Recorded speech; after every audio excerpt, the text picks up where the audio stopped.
Xin chào các bạn, chào mừng các bạn đã quay trở lại với kênh của mình. Hôm nay thì mình sẽ nâng cấp con xe này lên nhé. Con xe này nằm trong kho của mình khá là lâu rồi, cũng có một số anh em nhắc với con xe này.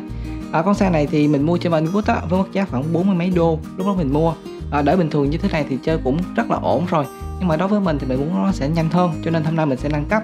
Tốc độ con này tối đa thì chạy trên đường nhựa chắc có thể lên đến được khoảng 25 đến 30 cây.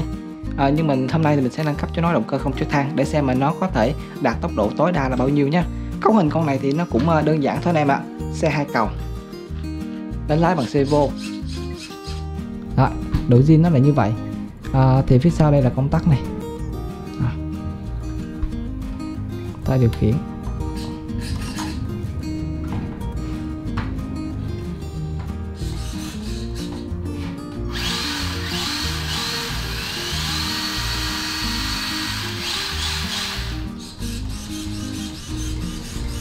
Đấy.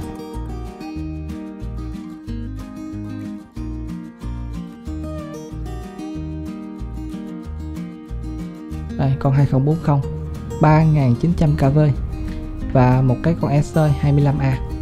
Thì bộ này nó sẽ vừa luôn, rất là khích luôn này.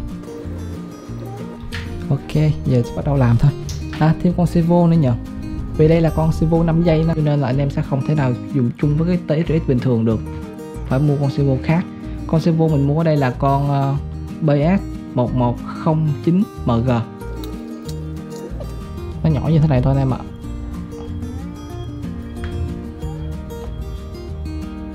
Ok, bây giờ mình sẽ bắt đầu thay thế đồ điện cho nó nha. Cái này chỉ thay thế thôi, cũng không có gì quá khó. Rồi, bắt đầu làm nha.